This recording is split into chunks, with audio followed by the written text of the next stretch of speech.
But we also agreed to begin discussions about a permanent ceasefire. And the conditions that we shall have for a permanent ceasefire must include a situation where the Philadelphia corridor cannot be perforated. Somebody has to be there. Somebody has to be there. Look, I don't care. Bring me anyone who will actually show us, not on paper, not in words, not in a slide, but on the ground, day after day, week after week, month after month, that they can actually prevent the recurrence of what happened there before. We're open to consider it. I don't see that happening. And until that happens, I don't see that happening right now. And until that happens, we're there. That Philadelphia corridor became completely porous. We're committed to achieving our goals. All three goals: destroying Hamas's military and governing capabilities, releasing all our hostages, and ensuring that Gaza does not become a threat to Israel anymore. And all these require standing firm on the things that will ensure the achievement of these goals. And with God's help, and with our people's will, and with the courage of our soldiers, we'll achieve all goals. This is the Mediterranean Sea. The Jordan River is right here. This is Egypt and the Sinai Desert. And all three of those goals, all three of them, go through Israel's control of the Philadelphia corridor. And it's obvious why.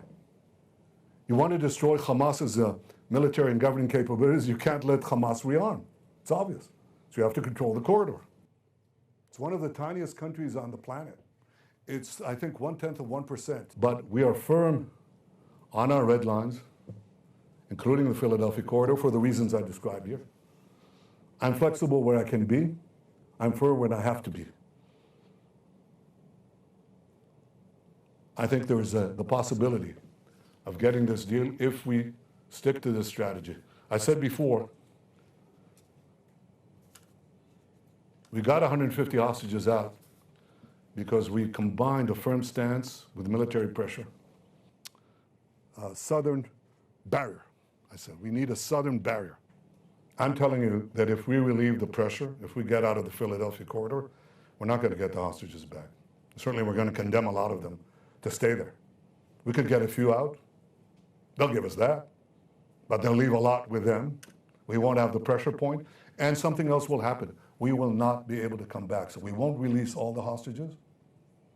And we won't achieve the defenses that we must have to prevent more October 7th again and again and again. You have literally wiped the West Bank off that map. Is that official policy now, that the West Bank doesn't exist? No. I didn't include the Dead Sea. It's not shown in the map. I didn't show the Jordan River.